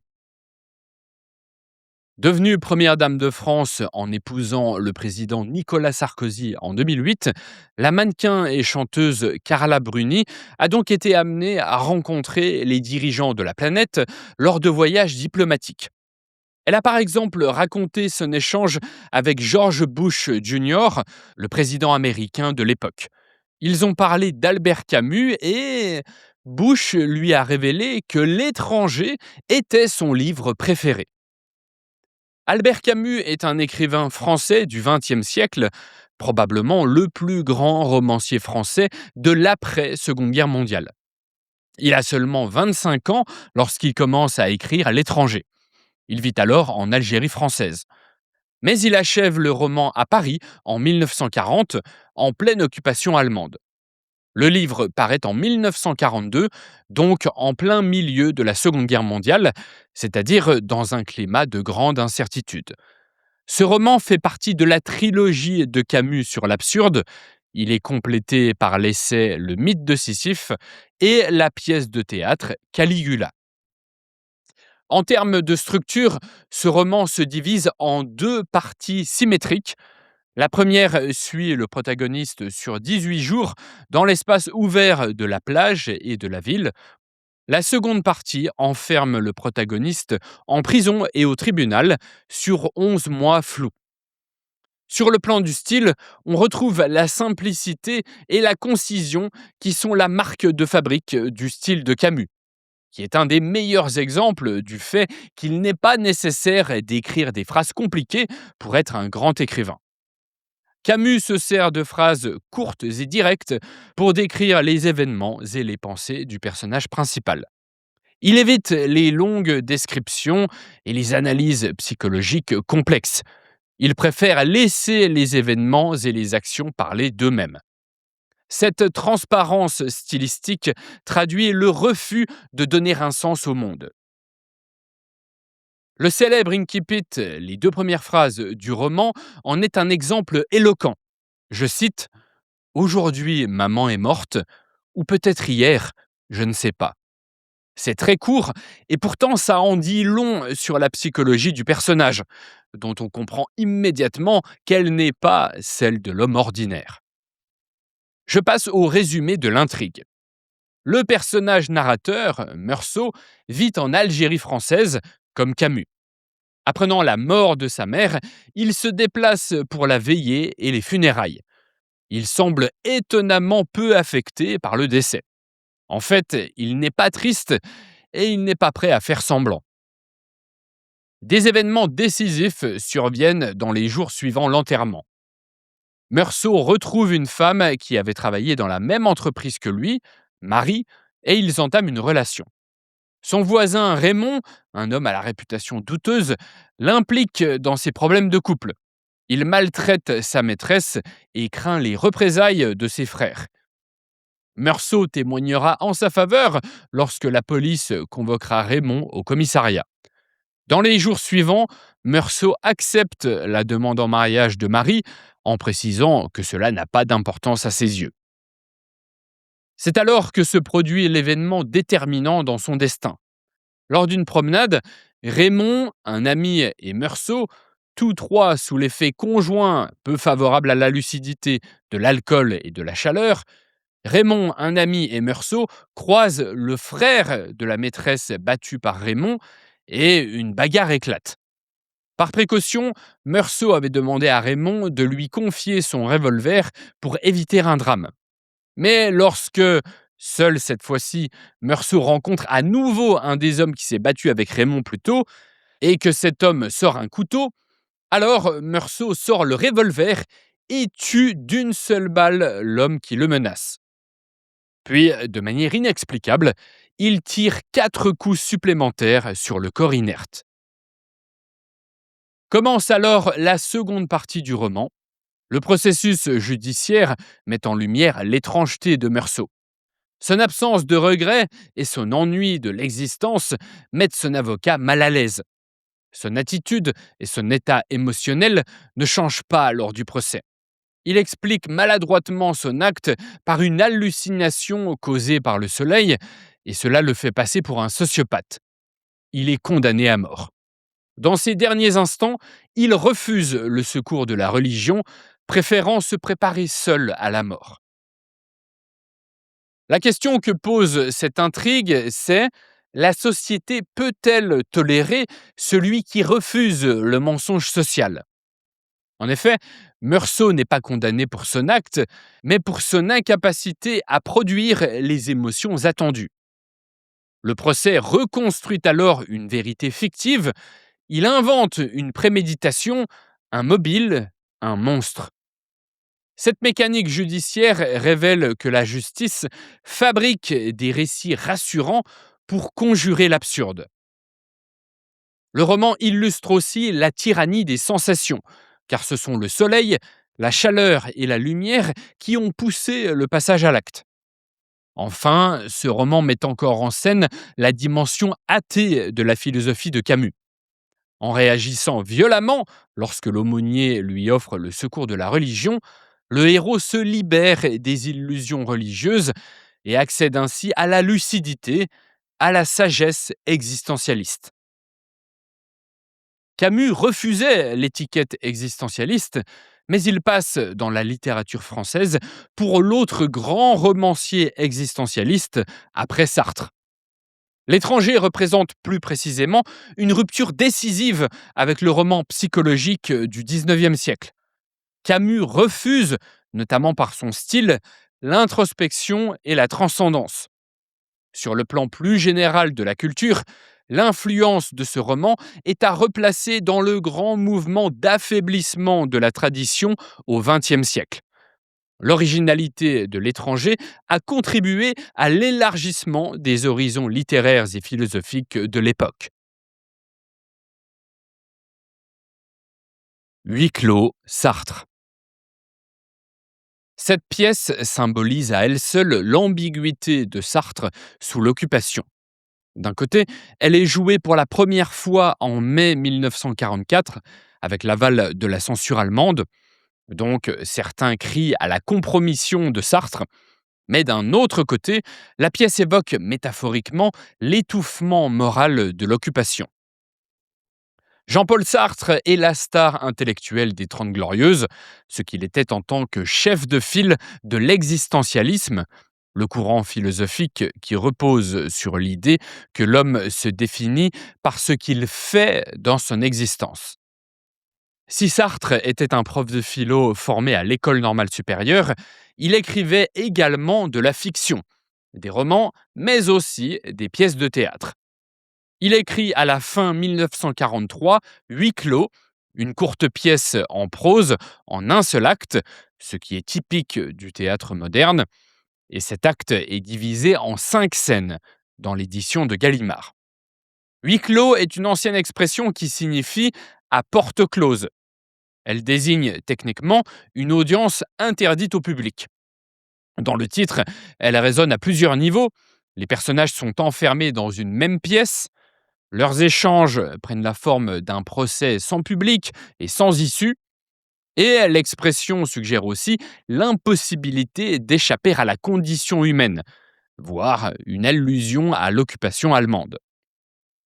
Il n'y a que 3 personnages dans la pièce, sans compter le garçon d'étage qui introduit les personnages dans la pièce. Garcin est un ancien journaliste qui a tenté de fuir ses responsabilités pendant la guerre. Inès est une employée des postes qui, lucide, assume sa méchanceté. Enfin, Estelle est une jeune femme de la haute société. Elle se préoccupe du regard des autres et, contrairement à Inès, elle n'est pas à l'aise avec sa propre culpabilité. Maintenant, comment résumer l'intrigue? Un garçon introduit tour à tour les 3 personnages dans le salon, où leurs interactions vont s'intensifier dans la 5e et dernière scène. Le salon symbolise bien l'enfermement. Pas de fenêtre, pas de miroir, une simple porte. Chacun se demande ce qu'il fait là, mais ils comprennent. Ils sont tous les 3 morts, et cette pièce est l'enfer. Un enfer sans flamme, sans instrument de torture ni bourreau. Alors, que se passe-t-il? Les personnages racontent leur vie, mais maquillent les faits. Puis, peu à peu, les masques tombent. Chaque personnage est démasqué par un autre. Par conséquent, chacun finit par révéler ce qu'il a fait ou n'a pas fait de son vivant. Sauf qu'il n'y a ni pardon ni rédemption au bout de la révélation. Aucun personnage ne peut échapper au regard des autres. La structure en trio est essentielle. Dès que 2 personnages tentent un rapprochement, le troisième est là pour les juger et briser leur intimité. Curieusement, personne ne sort lorsque la porte de la pièce s'ouvre. Les 3 personnages comprennent alors qu'ils sont condamnés à se torturer mutuellement pour l'éternité. La scène emblématique est la 5e et dernière de la pièce, car l'échange entre les 3 personnages représente la torture psychologique de l'enfer. C'est là que Garcin, l'ancien journaliste, prononce la célèbre formule de Sartre: «L'enfer, c'est les autres». Cet aphorisme ne signifie pas que la relation humaine est insupportable. Ce qui est insupportable, c'est le regard des autres. Ce que veut précisément dire Sartre, c'est qu'il est difficile, voire impossible, de penser à soi-même et d'être soi-même de manière pure, en faisant abstraction de ce que les autres pensent que nous sommes. La formule de Sartre renvoie donc à la nature éminemment sociale de l'être humain. La pièce met plus précisément en scène la mauvaise foi. Chaque personnage tente de se justifier et de nier sa responsabilité avant d'être démasqué par les autres. Huis clos est une pièce de théâtre emblématique de l'existentialisme, le courant de pensée qui a dominé l'après-guerre. Le fait qu'elle a été jouée pendant l'occupation nourrit aussi sa notoriété. Sur un plan technique, elle a influencé le théâtre moderne par son minimalisme. 3 personnages, une seule pièce et un décor rudimentaire suffisent à faire une pièce forte. Mais de nos jours, elle est surtout connue grâce à sa réplique emblématique: «L'enfer, c'est les autres», réplique qui est devenue une expression courante et qui n'a souvent plus le sens que lui donnait Sartre. Si c'est un homme, Lévi. Primo Levi rentre d'Auschwitz en 1945 et écrit immédiatement son témoignage. 2 ans plus tard, il le propose à la prestigieuse maison d'édition italienne Einaudi. Réponse: un refus net. Le livre est jugé pas assez littéraire et le sujet paraît difficile à vendre. Le public italien sort à peine de la guerre et ne veut pas encore lire de témoignages sur les camps. C'est finalement une petite maison d'édition de Turin qui accepte le manuscrit. Il est publié presque dans l'indifférence. Primo Levi est un chimiste juif de Turin. Il est déporté à Auschwitz début 1944, à l'âge de 24 ans, après son arrestation comme membre d'un groupe antifasciste dans les Alpes. Il reste 11 mois dans le camp jusqu'à sa libération par l'armée russe en janvier 1945. Dès son retour en Italie, il rédige compulsivement son témoignage, de peur que ses souvenirs ne s'effacent. Comme en témoigne le refus des grandes maisons d'édition italiennes, l'Europe de l'époque est alors dans une phase de refoulement. Elle préfère oublier plutôt que de regarder l'horreur en face. Il faudra une évolution des mentalités pour que le récit de Lévy passe le mur de l'indifférence. Il est republié en 1958 par la grande maison d'édition italienne Einaudi et cette réédition devient un succès majeur. Autobiographie, si c'est un homme, s'apparente aussi à une enquête anthropologique. Lévy adopte ce qu'il nomme lui-même un style de chimiste, une prose animée par un idéal d'objectivité, neutre, dépourvu de pathos. Lévy refuse l'emphase lyrique. Il privilégie l'observation clinique, comme s'il analysait un phénomène de laboratoire. Cette froideur méthodique est un choix rhétorique. Le standard de précision de la science permet de donner sens au chaos concentrationnaire et le rend ainsi transmissible intellectuellement. Le livre s'ouvre sur un poème qui interpelle violemment le lecteur installé dans son confort et lui impose le devoir de mémoire. Les premiers chapitres décrivent l'arrivée au camp et la mécanique de déshumanisation. Nudité forcée, tonte, confiscation des objets personnels, remplacement du nom par un matricule tatoué sur le bras. Le prisonnier devient une simple force de travail, vidée de son identité. Les enjeux de survie quotidienne sont le froid, la faim obsédante et l'épuisement du travail forcé. Lévy décrit les nuits perturbées par des réveils brutaux et des rêves récurrents de nourriture ou sur l'impossibilité de se faire comprendre. Dans le chapitre crucial Les élus et les damnés, il dresse la sociologie du camp. Il distingue d'une part les musulmans, les prisonniers épuisés et résignés, promis à la mort, et d'autre part les élus, ceux qui rusent, volent ou collaborent pour s'arroger des privilèges vitaux. Le chapitre Examen de chimie narre un autre épisode emblématique de la déshumanisation. Convoqué par le docteur Panwitz, qui veut l'interroger sur ses connaissances scientifiques, Lévy n'est pas reconnu comme un semblable, mais jaugé comme un outil, c'est-à-dire comme un objet. Mais des rencontres vont contre la déshumanisation. Dans le chapitre Le chant d'Ulysse, Lévy récite de mémoire des vers de Dante, le grand poète italien du Moyen Âge, à un camarade français. La poésie devient un acte de résistance métaphysique. Plus tard, Lorenzo, un civil italien, partage sa soupe avec Lévy sans contrepartie, ce qui montre que l'individu est capable de bonté gratuite, même dans l'univers le plus féroce. Le récit s'achève en janvier 1945, lorsque les nazis fuient et abandonnent les malades, dont Lévy atteint de scarlatine. Lévy et quelques camarades s'organisent pour survivre. Comment résumer l'intérêt intellectuel de ce témoignage ? L'idée essentielle qu'il met en lumière, c'est la fragilité de l'humanité. Lévy montre que la dignité de l'individu et la civilisation ne sont pas des acquis inaltérables, mais des conventions sociales qui s'effondrent face à la suppression des besoins élémentaires et à l'exercice continu de la violence. Le camp d'Auschwitz est une usine de réification. Il transforme méthodiquement les hommes en bêtes, puis en choses. C'est ça, la réification. Et d'ailleurs, la réification touche aussi les bourreaux parce que leur indifférence technique les réduit à des automates. Autre idée essentielle de Lévy, le système nazi fabrique volontairement ce que Lévy appellera plus tard une zone grise, c'est-à-dire un espace moral intermédiaire entre victimes et bourreaux. Cela permet de briser la solidarité entre détenus et de transformer les victimes en instruments du système. Si c'est un homme est un des textes fondateurs de la littérature concentrationnaire, aux côtés de L'espèce humaine du résistant Robert Antelme et de La nuit du rescapé d'Auschwitz et de Buchenwald, Elie Wiesel.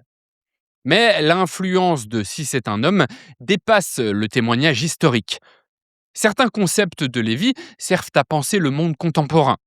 Par exemple, la figure du musulman illustre le risque que les citoyens tombent dans la passivité et la résignation face au pouvoir. De même, la zone grise et l'instrumentalisation de la science nourrissent des analyses contemporaines. 1984, Orwell. Lorsque j'écris un script pour parler d'un livre particulier, je passe toujours un bon moment à comparer les éditions sur Amazon. Pour ce roman, je me rends sur le site américain d'Amazon et qu'est-ce que je vois? Plus de 123 000 notes avec une moyenne de 4,6 sur 5 et plus de 10 600 commentaires.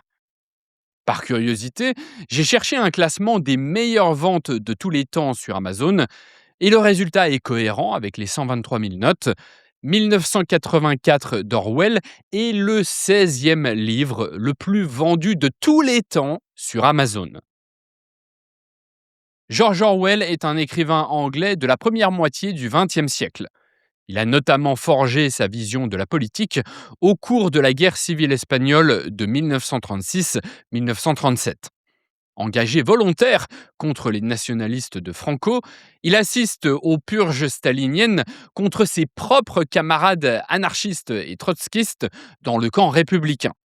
La couverture médiatique de l'événement le frappe encore plus que la violence militaire.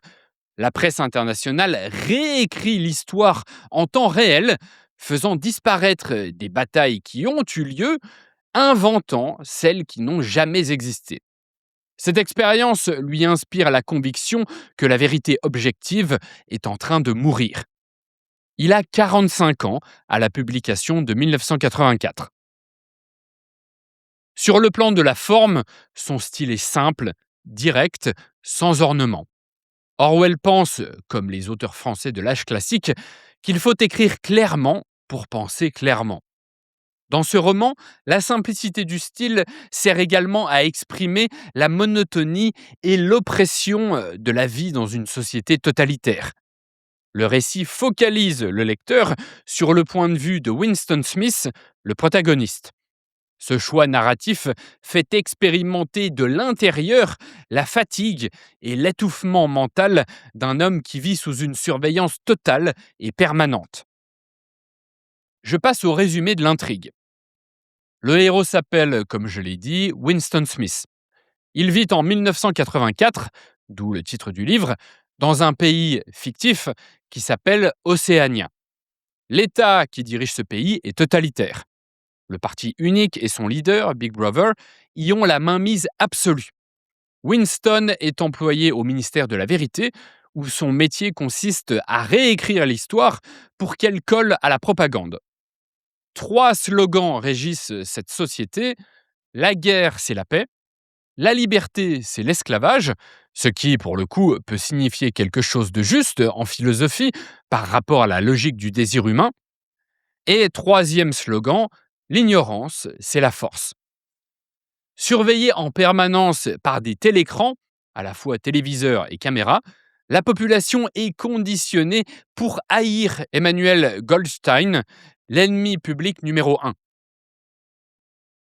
Winston a beau travailler pour le système, il n'est pas un mouton. Il tient un journal intime en cachette, craignant perpétuellement la police de la pensée.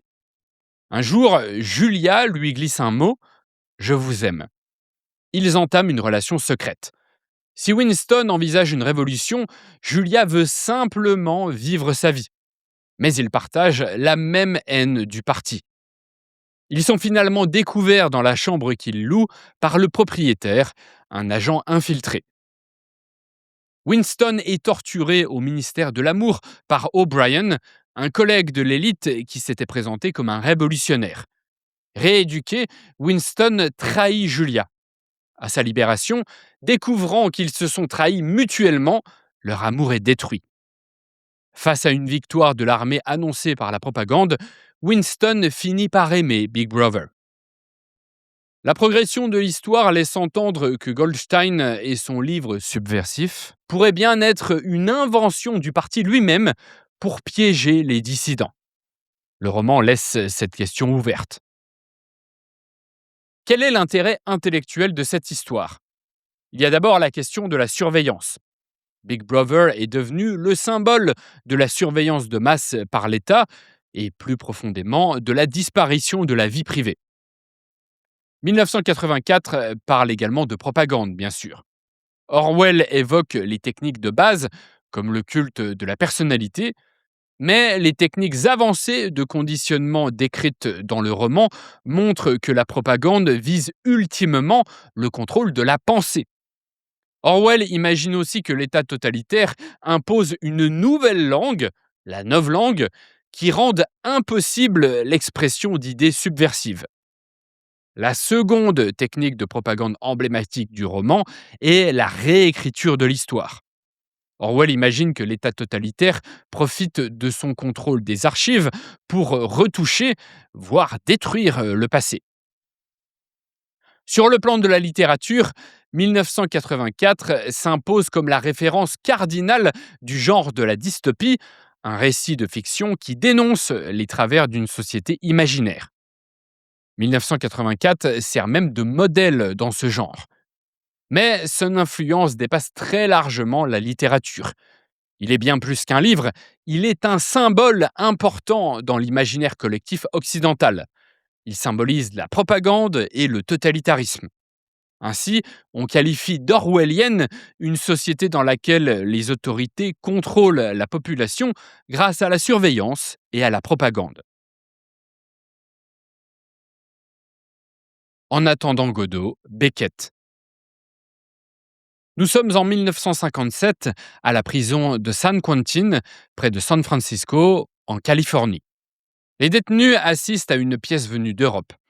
Grosso modo, deux hommes parlent sur scène et ne font presque rien. Mais une partie des prisonniers sont bouleversés. Ils ont l'impression que la pièce, en attendant Godot, parle exactement de leur vie. Samuel Beckett est un auteur irlandais du XXe siècle. Il grandit dans un milieu bourgeois et forme sa culture littéraire à l'université de Dublin. Il s'installe ensuite à Paris, où il enseigne l'anglais à l'école normale supérieure. Du coup, il maîtrise le français en plus de l'anglais. C'est d'ailleurs en français et à Paris qu'il écrit En attendant Godot en 1948-49. Godot est, comme le titre l'indique, l'homme que les personnages principaux attendent. Cette pièce de 2 actes en prose naît dans une France en pleine reconstruction. Le traumatisme de la guerre favorise un climat intellectuel caractérisé par le rejet des conventions classiques et plus généralement la perte des repères. Il y a 4 personnages clés dans la pièce. Le premier, Vladimir, est un vagabond bavard, réfléchi, presque philosophe. Le deuxième, c'est Estragon. C'est également un vagabond, mais plus simple. Inséparables, Vladimir et Estragon sont les personnages les plus présents. Il faut également retenir le nom de Pozzo, un propriétaire terrien. Pozzo voyage accompagné de son serviteur Lucky, qu'il traite durement. Je résume maintenant l'intrigue. Les 2 vagabonds inséparables, Vladimir et Estragon, attendent au bord d'un chemin, près d'un arbre. Ils attendent un certain Godot, sans savoir qui il est, ni quand il viendra. Alors, ils parlent pour passer le temps. Ils songent à se pendre, ce qui symbolise le désespoir existentiel. Ils pensent aussi à partir, mais finalement, ils restent. Un jour, Pozzo arrive accompagné de son serviteur Lucky. Les 4 personnages échangent des propos absurdes et parfois violents. Puis, Pozzo et Lucky repartent. Peu après, un garçon annonce que Godot ne viendra pas aujourd'hui. Le second acte commence comme le premier, même attente, même geste vide, mais Pozzo et Lucky reviennent profondément changés. Le maître est aveugle, tandis que le serviteur, lui, est muet. S'ils sont misérables, ils ne disent ni n'apportent rien de décisif. Le garçon revient et livre le même message qu'au premier acte. Godot ne viendra pas aujourd'hui, peut-être demain. Vladimir et Estragon pensent toujours à partir, mais décident cette fois encore d'attendre. La situation emblématique est celle qui court tout le long de la pièce. Deux hommes qui attendent près d'un arbre. Vladimir et Estragon hésitent, discutent, se demandent s'ils doivent partir. Puis, après une pause, ils concluent qu'ils partiront, mais ils ne bougent pas. Cette hésitation figée résume toute la pièce. L'attente sans fin, l'incapacité d'agir et le décalage entre les paroles et les actes renvoient à l'absurdité de l'existence. La réplique la plus célèbre est celle par laquelle le personnage d'Estragon ouvre la pièce: Rien à faire.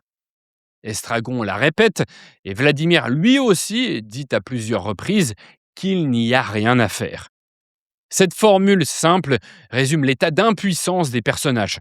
Elle est restée dans la mémoire collective comme un symbole du désespoir moderne. La scène des deux personnages qui attendent près d'un arbre est devenue une métaphore universelle de la condition humaine et un symbole théâtral reconnaissable instantanément.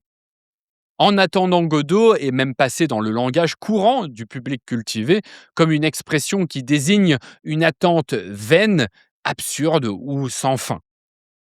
Sur le plan de l'histoire de la littérature, la pièce radicalise la rupture avec les conventions traditionnelles du théâtre. Pas d'intrigue, pas de progression linéaire et des dialogues minimalistes et répétitifs.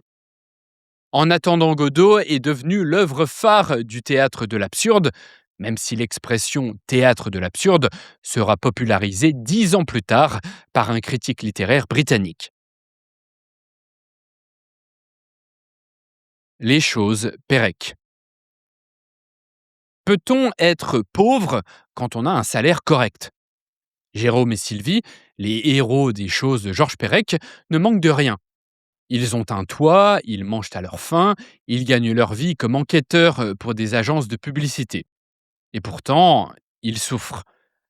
Ce roman de 1965, qui a gagné le prix Renaudot, souvent considéré comme le principal rival du prix Goncourt, ce roman est devenu une référence incontournable pour comprendre la société de consommation et ses victimes consentantes.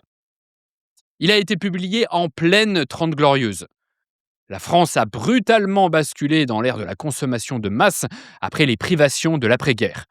Le marketing se professionnalise, les agences de publicité se multiplient et une nouvelle classe apparaît, les cadres intellectuels précaires, comme Jérôme et Sylvie, les héros de ce roman. Georges Perec est un écrivain français du XXe siècle.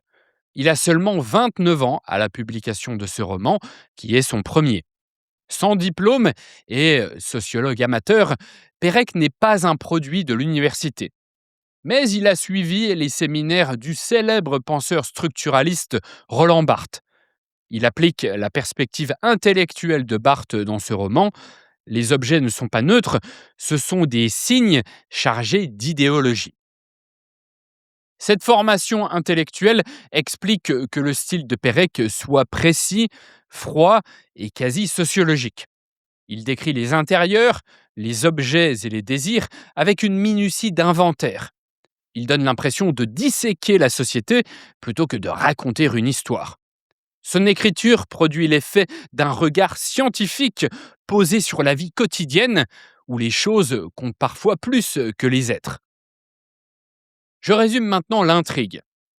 Le roman s'ouvre sur une description de l'appartement idéal que Jérôme et Sylvie ne possèdent pas. Tout est au conditionnel. Les murs seraient recouverts de boiseries, les fauteuils brilleraient, la vie serait un art de vivre. Puis Pérec bascule dans le réel.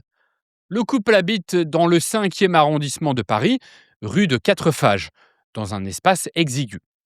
Ils gagnent leur vie en interrogeant des ménagères sur leur lessive ou leurs aspirateurs. Chaque promenade dans Paris est une torture. Les vitrines leur rappellent ce qu'ils ne peuvent pas s'offrir. Ils dînent avec des amis qui leur ressemblent, qui cultivent eux aussi l'illusion qu'ils sont libres parce qu'ils refusent les carrières stables.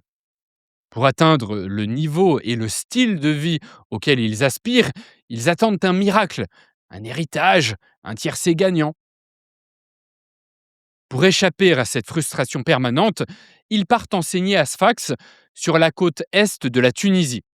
Pérec s'inspire de sa propre vie, car il a vécu à Sfax avec sa femme. Dans cette ville, privée de cinéma et de magasins, Jérôme et Sylvie découvrent qu'ils n'ont aucune vie intérieure. Ils passent leur journée à ne rien faire. L'ennui les écrase. Ils comprennent que leur identité était entièrement construite par les objets qu'ils convoitaient. L'épilogue, écrit au futur, prophétise leur capitulation.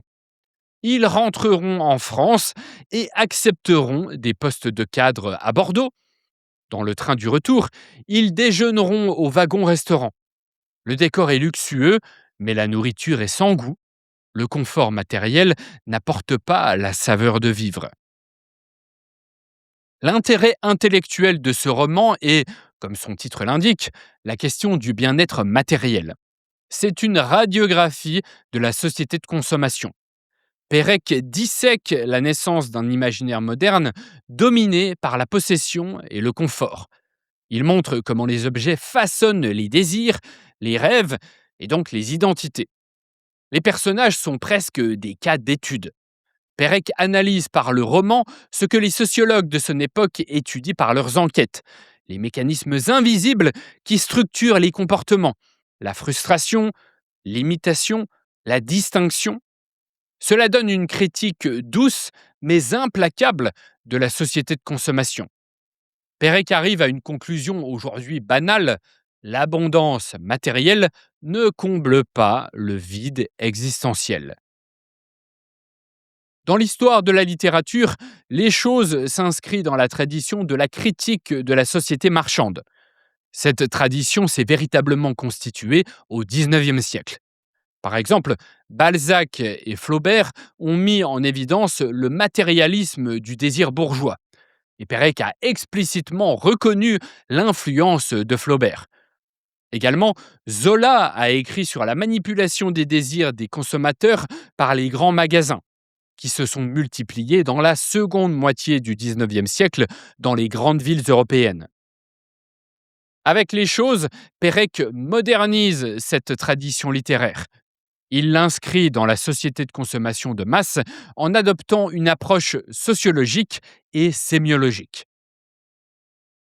Je viens de t'expliquer 20 références. C'est utile, mais est-ce que tu te sens capable de t'en servir directement en dissertation? C'est pas si simple, parce que face à ta copie, tu dois fouiller dans ta mémoire, sélectionner les connaissances pertinentes, les convertir dans le format argumentatif de la dissertation et les formuler dans un style efficace. C'est pour t'éviter cette galère que j'ai écrit 50 paragraphes sur les références littéraires incontournables en prépa HEC. Ce sont des paragraphes prêts à l'emploi pour la dissertation de culture générale. Tu peux les adapter à beaucoup de sujets et ça rend la dissertation bien plus facile. Plus besoin d'improviser sous pression pendant l'examen, tout est déjà prêt. Résultat, l'épreuve est bien plus facile et tu es moins stressé, ton argumentation est solide, ton expression écrite est parfaite, tu gagnes beaucoup de temps pendant l'épreuve. Tu gagnes aussi un temps précieux pendant ta préparation, parce que contrairement à un cours classique, un paragraphe, c'est facile et rapide à réviser,